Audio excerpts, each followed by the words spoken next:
All right, guys. Well, here we are, day 3 without a cigarette, and that is a miracle. That is miraculous. Like, it's pretty bad coming off cigarettes for me. I mean, it's not like train spotting, like baby crawling on the ceiling bad, but it's definitely Requiem ass to ass bad. I woke up today, I was like, I need a cigarette, ass to ass. Karina's like, God, man, this is nicotine. I don't want to see you coming off other stuff. I was like, oh, yeah. I'm joking. But I do want to go ass to ass. It has nothing to do with the cigarettes. Yeah, but no, it's, I've been doing dip. I've been doing my little pink vape, which is crazy. I'll be like out in public hitting my little pink vape, and like some guy with like a studded leather jacket, shirtless and like assless chaps. So like, hey man, can you spare a vape hit? I'm like, no. COVID, bro. He's like, oh yeah. Whack. No, today, in the last few days, what I've been doing is I've just been spending a lot of time taking Karina out of the house because she's so pregnant and hormonal, and I think being confined just makes it worse for her. That's pretty much what I've been doing. Like today we went out to Beverly Hills. We went on a picnic with one of our friends, one of my producer friends from the documentary. And when we got back, this is a good example of how hormonal Karina is. I love her, but she's out of control, hormonal, crazy right now. So we get back to our place. Now where we live, we have like a long driveway, but mostly we do street parking. Like it's supposed to be street parking. Once in a while we'll park in the driveway. Anyway, the place where we park on the street, for some reason, has like a little water puddle that's always there, no matter what. I don't know why, but it's just maybe a 5-foot long puddle that's right by the curb. It's little. It's like that big. It just lines it. I don't know. Water just collects there. I end up parking, and I guess Karina stepped in. She's like, I always step in the fucking puddle. Oh my God. There's so many people that are conscientious of puddle parking, and you're not a puddle parking conscientiouser. I was like, what? I was like, what the fuck? Is that even something to be mad at me about? She's like, yeah, you did this on purpose. You don't want me to have cute shoes. I was like, and then she took her shoe off and threw it over a fence. She's like, fuck my life. And I was like, all right. She's like, babe, I want a smoothie. Can we go get one? I'm like, oh my God. Psychotic. It's all right, though. I deserve it because I wasn't here for the first pregnancy, and so now it's the double down on everything that I missed before, and I love her, so whatever. I just let it slide. I'm like, all right, I'll never park on a puddle again. We just won't park at all. Fuck it. Just leave the car on the highway. It's like, yeah. That's what I'm talking about. All right, guys. Well, this is going to be another Albuquerque story. I did a $20 tier story last night, and then I tried, and I didn't have another one in me. So this is going to be on YouTube. Please like, comment, subscribe. Check out patreon.com/Ryan Leone. It's in the pinned comments. And let's get into the story.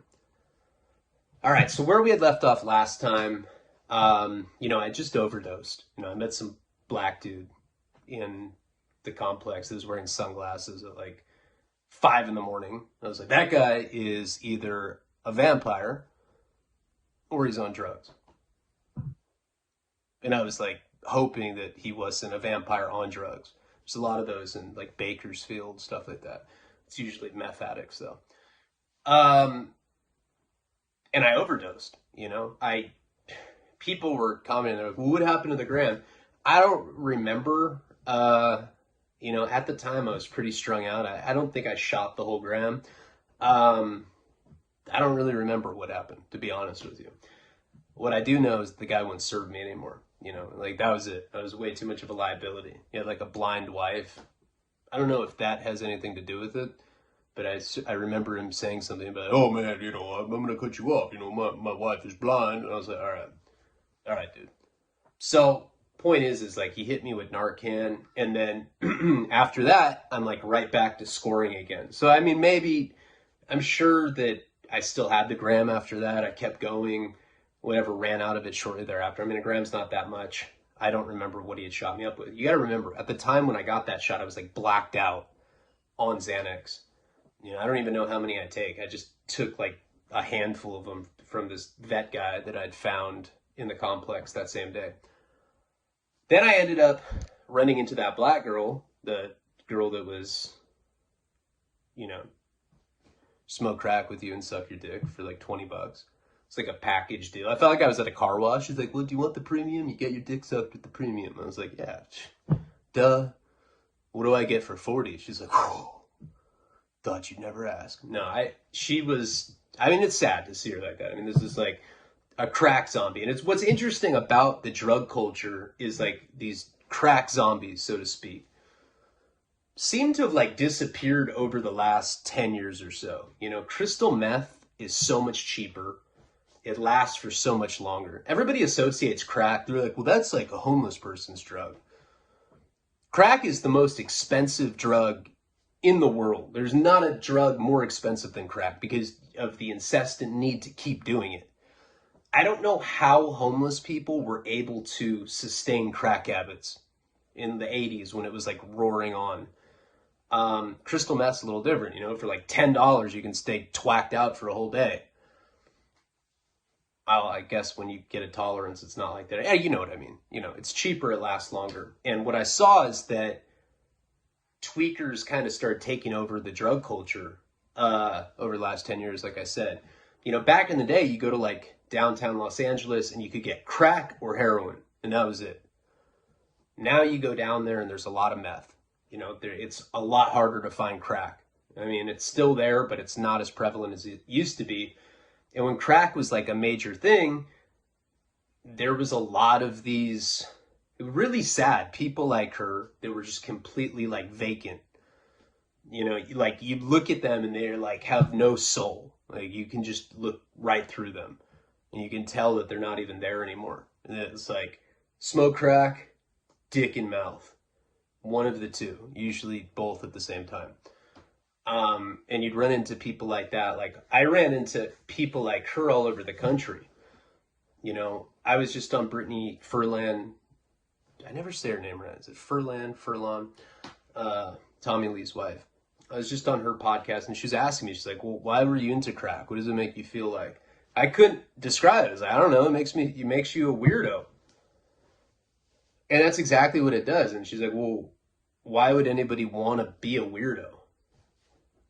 And my answer to that is crack gets you so out of your mind.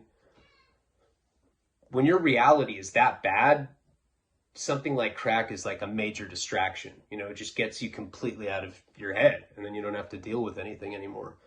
So people like her, the prostitute that I'd met in Albuquerque, you know, she was like one of these crack zombies that just ran around out of her mind, not in reality anymore, probably really unaware of like what was going on around her. And so when I went out and tried to find heroin, so I don't, you know, it was a long time ago. I don't remember exactly what had happened after I OD'd, but, you know, I know that I kept trying to find heroin in that area. You know, I mean, I ran into that guy in the morning that was going to the methadone clinic on the heroin that I overdosed with. And so I figured that it was just, you know, there's like, this is a huge complex. There's like thousands of people there. I was like, it's probably like a mathematical certainty that there's other people here that do heroin. So I went out looking, I find her, and eventually she brings her like 6'5" cousin up to this girl that I was staying with's place. They're like having sex the whole time. I'm like, wait, I thought you were cousins. She's like, I'm high. And I was like, all right, sorry. I don't think they were cousins. I think it was just, it seemed like she knew a lot of people like that, you know, a lot of like crack dealers that she would just have sex with and get high with. And the only reason they were hanging out with me is because I was like facilitating a place where they could do that. In this girl's house when she had like a 1-year-old. I don't remember if she was there when we got there initially or not. But anyway, the point is they were there for a long time. Hours and hours and hours. I had my Razr cell phone plugged into the wall. And it was missing, you know? When they were leaving, I realized that it was missing. Now I knew instantly, even though I was cracked out and probably more paranoid than normal. I knew that this guy had done it.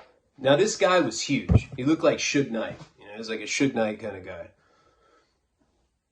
He had like a t-shirt with Suge Knight's portrait on it or something. I don't know.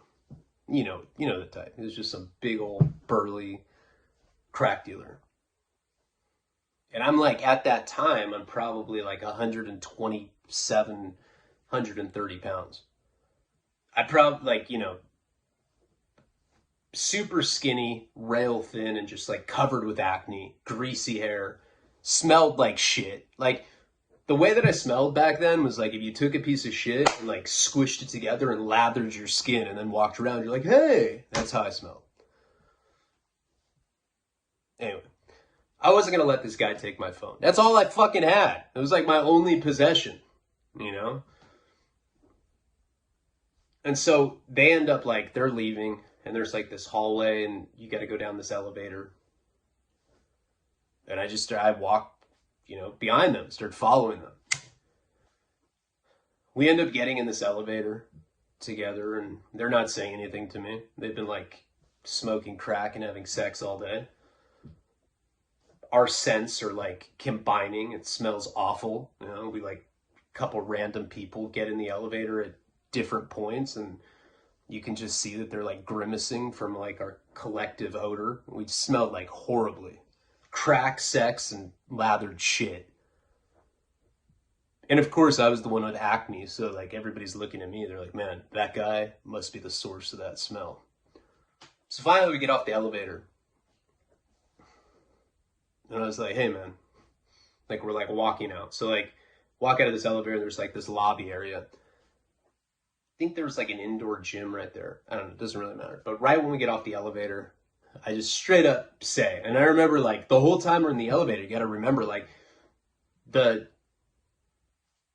adrenaline is like pumping up. Like I'm getting scared, you know? I mean, everybody's been in situations like that where like, you know that the second you say something, you're in direct danger. Like this guy could just like pop me like a zit. You know, that's how much bigger he was than me. His hand was like the size of my fucking face. That's not that big, is it? I don't know. You know what I mean. It's huge hands. So I was like, hey, man, I know you got my phone. No, I don't got no phone. And I like looked at him and I was like, all right. In my mind, I had thought about it because that's what happens when you smoke crack. You get like this crazy, like intense internalization where you're like playing the tape through, so to speak, as they say in rehab. But like on crack, it's like, it's like all like checkered and fucked up. And like my plan, I was like, all right, well, I can't hurt this guy. I'm just going to like do the sad dog. I'm going to sad dog this fool. I was like, hey man, I know you have my phone. I don't got no phone. And I was like, that's all I got, bro. I like conscientiously like poked my lip out for like 3 or 4 seconds. And he fucking takes it out of his pocket and he just gives it to me. Like all mad. It's the weirdest thing. I don't know why he would do that. I was like, thanks, bro. He just kind of like looks at me like, I'm not, to this day, I don't know why he did that. I don't know. Maybe he wasn't all bad, you know? Maybe it was because he was in front of his cousin. But he ends up giving me the phone back. It was really, really weird and random. Like, I would have not expected that to happen. So they end up, like, leaving, like, go out this lobby. And I, like, you know, after I took the phone, I just wanted to get away from the guy. I was just, like, I think it was, like, a reminder of, like, how bad reality was. I was like, well, these are the kind of people that I'm bringing into this girl's house.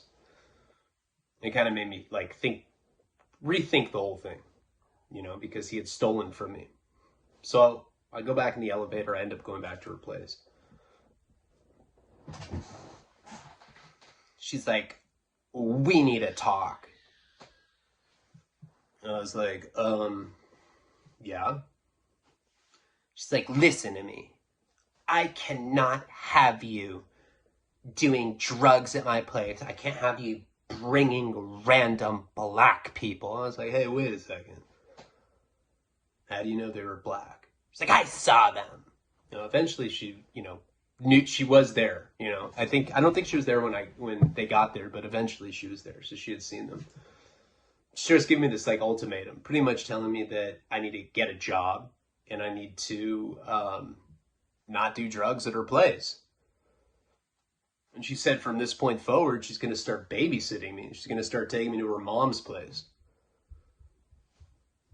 I was like, well, how am I going to get a job if I have to go to your mom's house?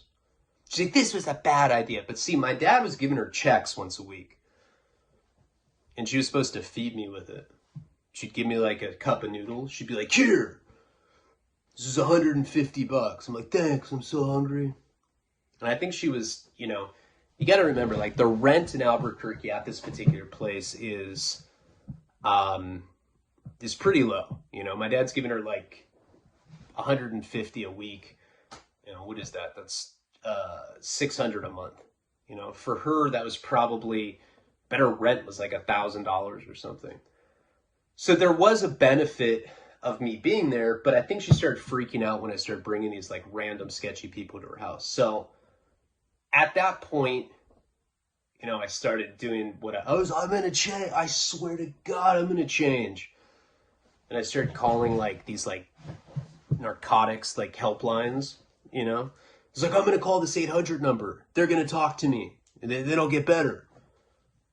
She's just like, okay. So I was like doing these weird little like theatrics, to try to like get her off of my back. I think shortly after that point, after she gave me that ultimatum, I think I finally took one of my Suboxones.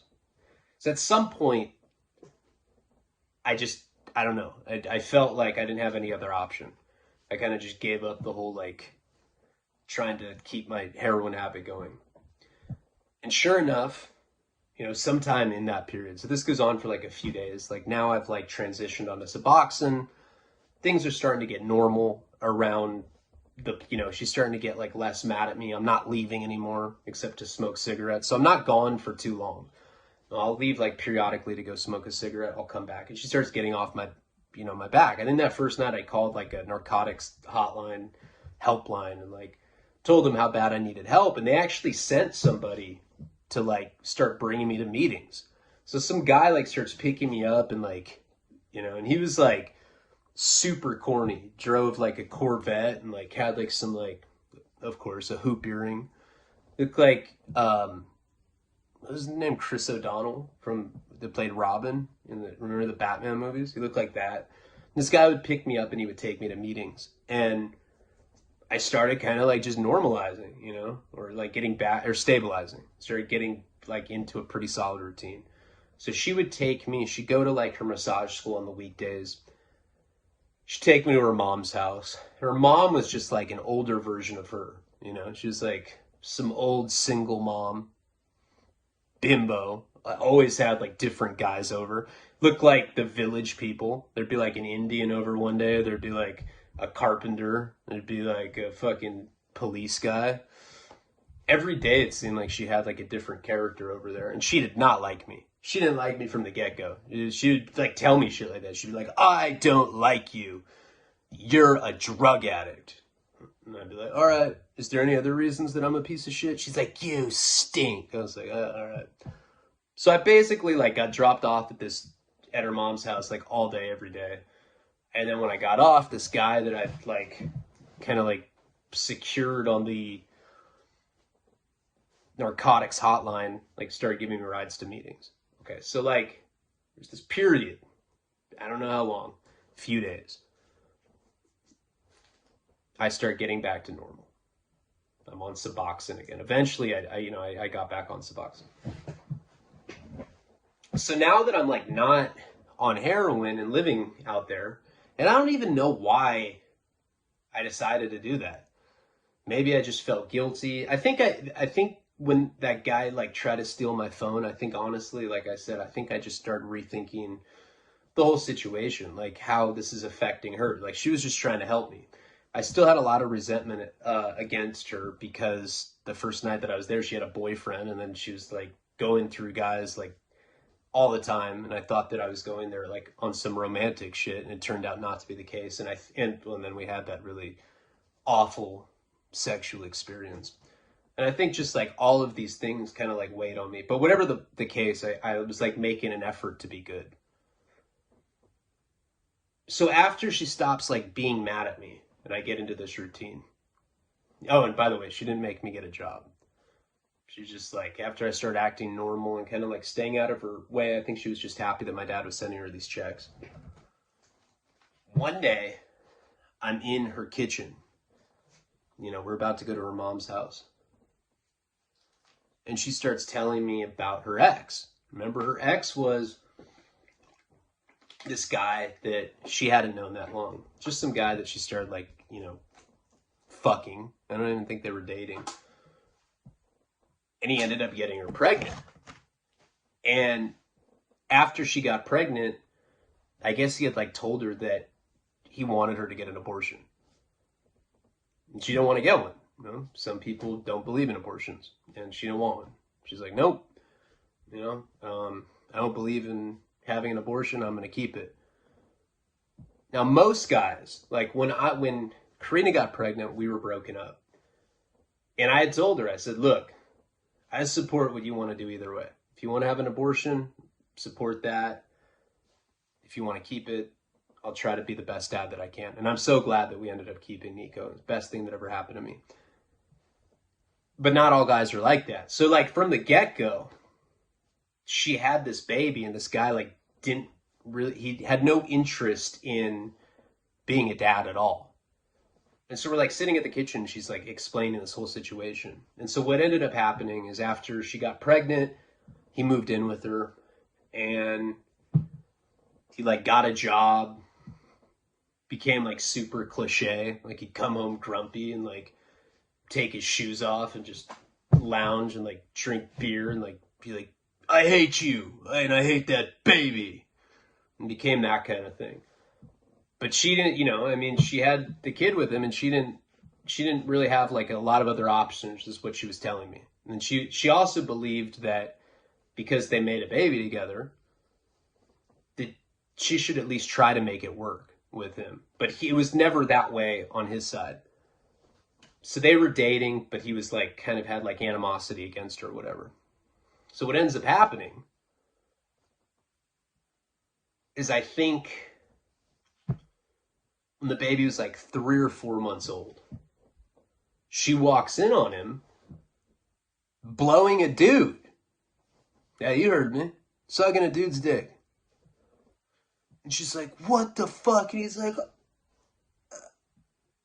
we're just different people. She's like, yeah, we are. What the fuck is wrong with you? Like, this was like going on in her house, and they ended up breaking up over it. So this guy was bisexual, and he was like a raver guy, right? Like wore like his little candy bracelets, and he gave dudes blowjobs. So what? Well, she was not cool with that. That was like the final straw. She's like, you know, I could deal with him being a grouch. I could deal with the fact that I knew he didn't love me. I just couldn't deal with the homosexual activity going on to chill step when I came home from work. I guess that's what, you know, there's like some Nag Champa fucking incense blazing. And there's like some sort of EDM playing, and this dude was like sucking off some dude that she'd never seen before. Some guy met at the complex or something. So anyways, they broke up. Then she realized how hard it was to be a single mother past that point. You know, she had to work full time. Kid was like, I think 6 or 7 months old now. She had to take him either to her mom's or to daycare. I know that there was like some shuffle going on. It's hard to be a single mom. And after they broke up, her ex had, or after she had like pretty much said that she didn't care anymore. At that point, she didn't want to like try to make it work because she was scared that no matter what happened, she could just come home and there could be some random dick in his mouth, and it was just something she wasn't willing to risk. You know, it's like, I don't know, she just didn't want to be with this guy. Anyway, after they broke up and she was struggling being a single mother, he had like promised her, even though they weren't together, that he was gonna provide for the kid and that, you know, he was gonna be in the kid's life. As soon as they split up and he like went and lived, he like ended up going and living with a bunch of other guys. I don't know. I don't know the status of that. I'm just saying he went and lived with a bunch of other guys. He never talked to her again. Never sent her a cent. Never wanted to see his kid. Basically just like completely X'd her and their son out of his life. And we're like drinking coffee and she's telling me about this. She's about to take me to her mom's house. Now, all the things that I put her through at this point, I kind of felt obligated to do something. You know, I was like, well, maybe I should go over there. You know how some girls are like, no, I don't think that's a good, okay, all right, yeah, maybe you should. She's exactly like that. Like, at first she's like, yeah, no, just let it be. And then she's like, well, I don't know. I mean, if you want to, here's his address. And she like wrote it down. I didn't have a car though. I was like, I don't know, what am I going to walk there? And so I convinced her to take me to his place. Now in my mind, the reason I'm doing this is because I'm trying to like make it up to her. You know, I feel like if I go over there, rough the guy up, like, you're going to be in your kid's life. I don't know. I always thought I was like in some movie or something. I don't even think I'm like a violent guy. I think I'm just crazy. You know, I've said this a lot of times.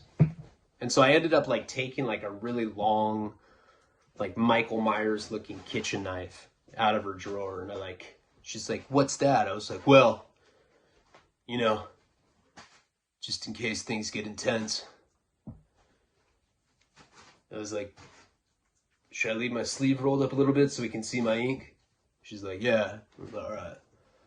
So I had this knife in my pants, and I have her, and she like gave me, like I said, like no resistance about this. She was like completely down because she was like, fuck this dude. She was struggling. That's why she was going to massage school. And I think that's why she was fucking so many random guys. I don't know for sure, but she may have been an escort. I don't know. Kind of seemed that way. Anyway, she ends up driving me. We get in her car and we go in her little yellow VW Bug. And she brings me to his place. It's probably like a 15-minute drive from her complex. I have the knife. Now, I've been off heroin for like a few days. I'm on Suboxone, but I still look like completely non-threatening. I'm sure I still have that lathered scent of shit. And she's explaining to me that he lives with like 7 other guys, that it's like basically like a frat house. I mean, they didn't go to college, but you know, one of those houses where it's a bunch of guys that are like 20, 21 years old. They live in some house together. There's like 6 or 7 bedrooms. And he rented a room there. And I was like, well, what kind of guys are they? Are they SAs? Are they Crips? Are they Bloods? She's like, no. They're a bunch of bisexual ravers. I was like, all right, cool. Hopefully I won't be needing the kitchen knife. So I end up going to this house. No plan of what I'm going to do. Again, like a lot of things that I did in my life, for lack of a better explanation, I think I just did for attention. You know, this was half trying to get attention from her and trying to make up for the things that I'd done to her. So I end up getting to this house with no plan in my mind. And I knock on the door. Some guy opens, the guy that you'd expect to open. He's like multicolored, like, you know, painted fingernails. He's like, yes. He's all sassy with me. I forget what the guy's name was. I think his name was like Craig or something. I don't know. Let's just go with Craig. I was like, is Craig here? He's like, well, first of all, who are you? I was like, it doesn't matter who I am. I'm like trying to use my best Batman voice. I like lift up my shirt a little bit. You can like see ribs poking through my skin. I have like this kitchen knife handle like poking out of my like boxers or whatever. And he's like, he's definitely not here. And I just kind of like shove him lightly. Not like, nothing too crazy. But I kind of like push him out of my way. I was like, get out of my way, queer. I like walk in the door. Now, there's probably like 3 other guys there at the time. Now you would think some 5'6" guy. I mean, I lied to the DMV and say I'm 5'7", but in actuality I'm 5'6". 5'6" guy with fucking acne. Just waltzing into a place like that. I pushed the guy that opened the door out of the way. Kind of guy that like manages like a video rental store. You know the type. Is like his lip pierced. Doesn't look tough at all. Just looks like some really like sensitive fucking freak. And these guys are sitting on the couch. There's like 3 of them. And they're like, one of them like has a glass bong, you know, and he's like holding it. I was like, where's Craig? I'm like trying to act all crazy. Now usually my bark doesn't scare anybody. And I'm like one of those people too, where like I'll be at a bar. Like, yeah, what's up then?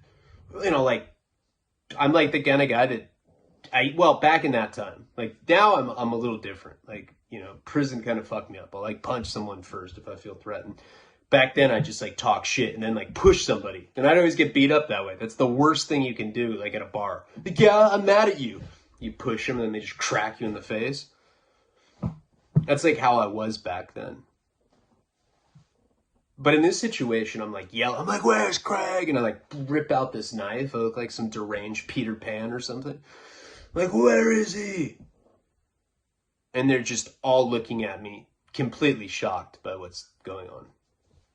And I just start walking through the house.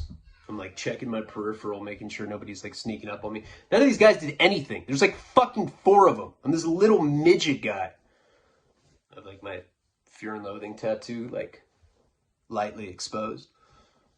I'm like looking through all the rooms. He's not there. Now they had a dartboard, like just chilling in the living room. I was like, give me a pen and a piece of paper.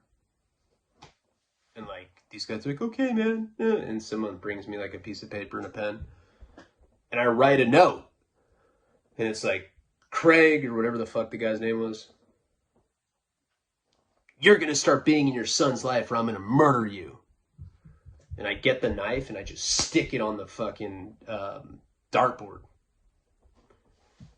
Leave it. They're all just looking at me, shot. They're probably all just like smoked a bowl. Everybody was like all chilling right before I got there. And they're probably like, oh man, I'm so baked. Hey, in a little bit, you guys want to throw a porn on and suck each other off? Yeah. And then like I come barging in, they're petrified. It was pretty random. I mean, you know, they're probably like, And that's all I did. I left this note on the dartboard and I end up leaving. None of them do shit. I get back in the car. Lily's like, what happened? I'm like, fucking handled business, that's what. Let's go. You got any Tupac? We like changed the station or whatever. And we like went off. And it was like one of those moments where I felt really tough, you know? Another moment like that in my life was that time that I broke the bottle over that guy's face. When he called my ex-wife like a messy bitch or pig, you know, when like I stepped outside when, you're such a drug addict, that person. when I hit that guy with a bottle, I felt really tough in that situation too. I don't know. It's just one of those, like, I was like, yeah, I'm tough, but I didn't really do anything. So that was like a major turning point right there. You know, we drove off. She never heard from that guy, at least not while I was out there. And I didn't really tell her like exactly what I did. I was just like, he's going to come back into your life. And I like winked at her. And that was like a major, like I said, like a major turning point for the way that she viewed me. Now, we didn't start hooking up or anything after that, but she stopped being on me. You know, it was like, I think she felt that like kind of made up for like all the stuff that all the crazy stuff that I've been doing. So she stops making me go to her mom's house, you know, because that was like her way to like make sure that I'd stay out of trouble or whatever. And she just kind of like gets off my ass at that point. So now I'm back at her place and I have like all day, every day, just to wander around to get into trouble. And I became one of those guys where, you know, I would roam the complex smoking cigarettes and I started socializing with everybody. I knew like everybody there, you know, like we'd like go grocery shopping and like I'd come back with the groceries. People were like, hey, Ryan. I'd be like, hey, man, how you doing? She's like, oh my God, how do you know all these people? It's like, I've been here for years. I don't know any of these people. You know, I just started knowing like everybody at the complex. Well, after that started happening, you know, I was able to start hanging out with other druggies. I started like doing coke and stuff, you know, I didn't do heroin for a while. You know, I like was just kind of hanging out at the complex, mingling with people, going in, drinking, snorting coke with a few people that I'd met. And I even met this girl out there. I forget what her name was. I think her name was Pam. No, not Pam. Paige. So I met this girl named Paige. And she was probably 19, you know. And I was 20 or 21. Remember in the beginning of the series, I don't remember. I think it was actually before I turned 21 because I know I was out there for 4th of July, which we're about to get to. But one day, I was walking around and I was like in the parking lot. It's probably like a week after the when I stuck that note on the dartboard. And I see this girl named Paige, you know, and she's walking up like with like a bag of stuff that she'd gotten like at a mall, not groceries, but like something she'd gotten at a mall or something, like clothes. And I walked up to her and I was like, hey, what's up? I'm Ryan. Struck up a conversation with her. I was like, how does my acne look? She's like, not so bad. She was really nice. So I started like talking to her and she lived there by herself.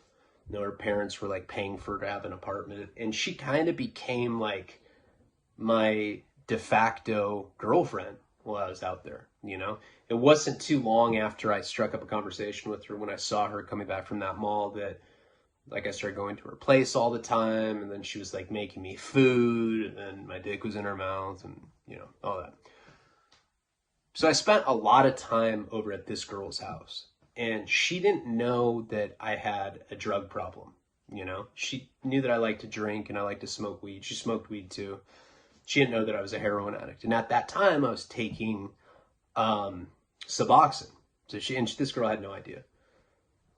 So Lily would go to her massage school, and at that point, I started spending a lot of time with this other girl.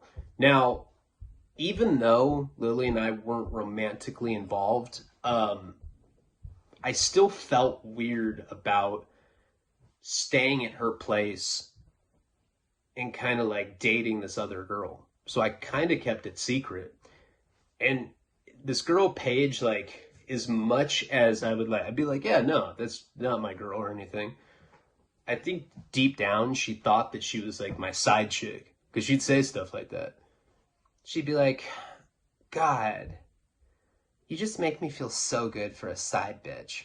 I was like, you're not. I was like, I'm telling you, this girl that I'm living with, she's like got like 10 boyfriends right now. I'm not one of them. I swear.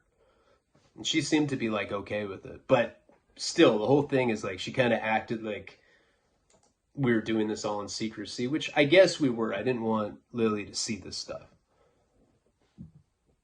So I'm kind of just, oh, and I'd stopped going to meetings at this point. That only lasted for like a few days. As soon as I met that girl, I started spending most of my like time there. You know, I'd come back to Lily's house at like 1, 2 in the morning, and she wasn't even tripping. I was kind of just like out of her way at that point.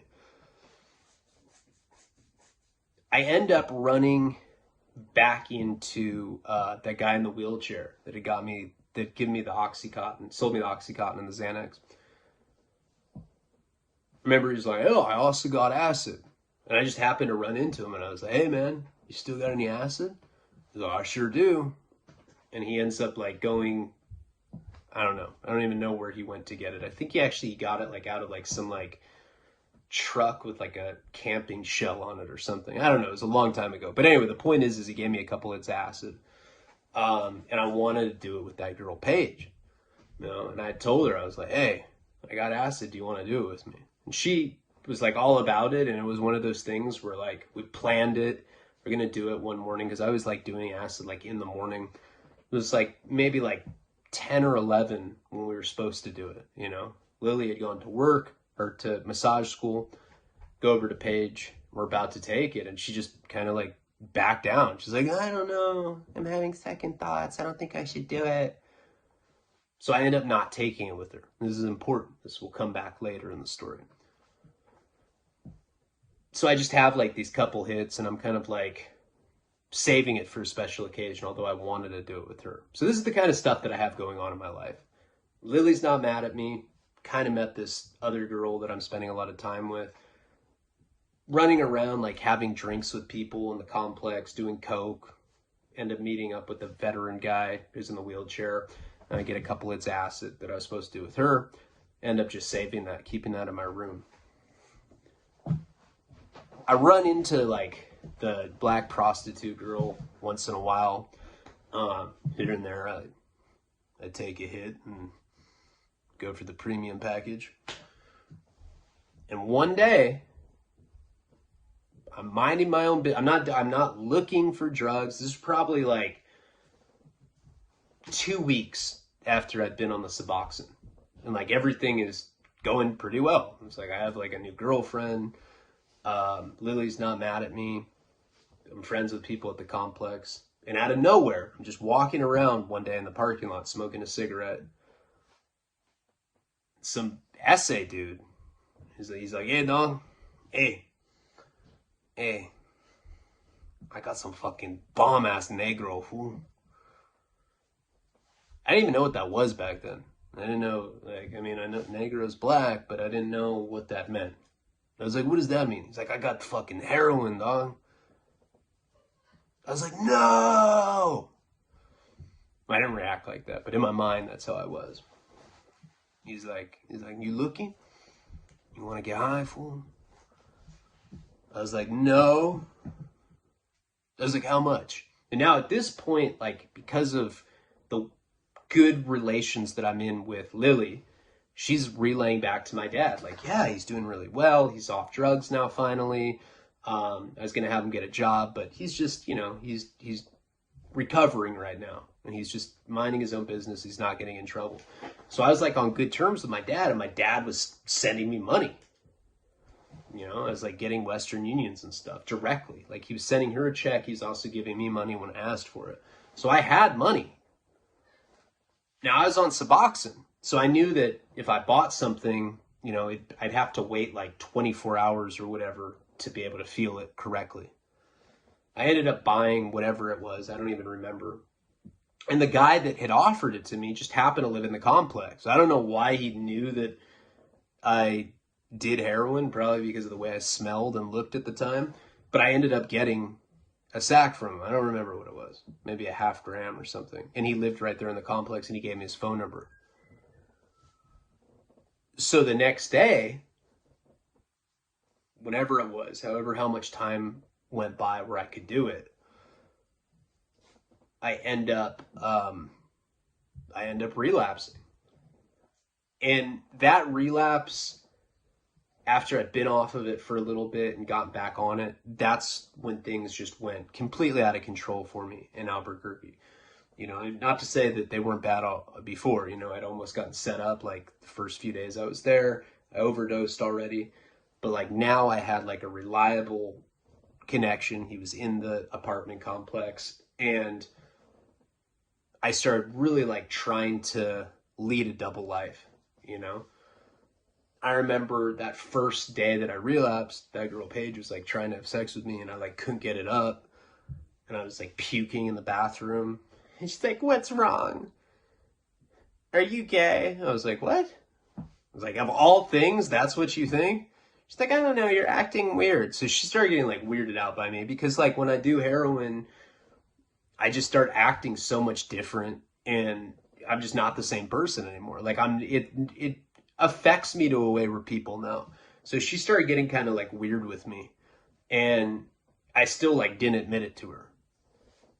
I'd go back to Lily's place after that, you know, after like I had spent some time with her and she was like getting upset with me because I couldn't even have sex or anything. And I went back there and she like took one look at me and she's like, "Oh no. Are you drunk right now?" I was like, "Yeah, shit faced. Sorry, I drank too much." She's like, "God damn it. You're doing so good. Didn't you have like 8 days? Fuck, Ryan. I'm so disappointed with you." So now she like, just from seeing me in that state, like now she's on to me. This other girl's pissed off at me, whatever. It gets to a point now where I'm like getting completely strung out, you know? And before I know it, a girl Paige figures out that I'm a junkie, you know? What had happened is I left a syringe in her bathroom. She had like this box with like these candles in it and I would hide it. Like it was like on top of the toilet there was like this shelf and there was like this box with these candles and I would hide my syringe in there so that all I had to do was like bring a spoon in there with the sack. I already had the needle in there, and I could do a shot. She ended up finding a needle and she's like, "You fucking lied to me. You are gay." I was like, "What? What does that have to do with that?" And she's like, "What is this?" So I like explained it to her because I was still in that mentality where I thought that like everybody thought that was cool. You know, that people would think that like I'm a rock star. I was like, "Yeah, I'm addicted to IV heroin." She's like, "Ew! Oh my god! Ew! I knew it! I fucking knew it!" I'm like, "You didn't know that. This is the first time that we're ever even talking about this." It's like, "I never want to talk to you again, junkie." And so she ended up kicking me out. Like, she wouldn't talk to me anymore. I'd like go to her place for like days after that, knock on her door, like all like I'd be like, "Come on, Paige, open up." Like all of the neighbors would just be like staring at me because it'd be at like all these weird times. I'm like, "What?" I locked myself out. And she never talked to me again after that. After she found that needle, she would never speak to me, wouldn't return my calls. I'd be knocking on the door. She just would not answer. I mean, you know, heroin freaks out people. You know, if you've never seen a syringe, like the first time that you see one, you start freaking, you know, a lot of people freak out. So I lost that. So that kind of disrupts my whole routine at this point. Lily knew that I'd relapsed, but that was like my cover. I was like, "All right, well, yeah, I'm struggling with alcohol." But I start exhibiting the signs of when I was on heroin from the get-go. You know, I'm like burning holes in my pants and shit. I'm leaving carbon stains like all over the counters in the bathroom. And she starts getting really suspicious. One night, it was probably like, I don't know, 3, 4 nights after Paige had kicked me out, I'd gotten a bunch of coke from some guy that had lived there. There was this dude that I met that I like did a bunch of blow with. And I got some off of him. So I was like doing speedballs at her place. She was already suspicious of the alcohol usage or whatever. Cocaine destroys veins. Like, it's very corrosive, and you have to keep doing it like every 5 minutes. And I've never like been one of those guys that really ties off a lot, you know? I don't know why. I'm just not that methodical about it. You know, I'd rather look for like obscure veins like in my armpits and groin and under my tongue, all sorts of weird ass places. And this particular night that I was like binging out on speedballs, I was in my room at Lily's house. She didn't have a guy over there that night. And I was like in one of those things where I kept just poking myself over and over again. Now, this was relatively in the beginning of my addiction, so I still had a lot of veins, but for some reason they were just so beat up that night. And that's before I even knew like all the weird little hidden veins that you have like behind your knees, and like there's all sorts of weird veins that you can hit. I was like too amateur, too novice at that point to really know about it. I was just hitting like the crooks of my arms. Like that's, you know, these places. I had like Old Faithful. Maybe I shot up on my hand a little bit. But besides that, it was basically just my arms. And I remember it was like a bloodbath in there. Now there was like beige carpet, and I was just, there were blood droplets everywhere. And it was like, it looked like a fucking massacre in there. And I'm like looking for something to like tie my arm off with. Try to get the vein to bulge out a little bit.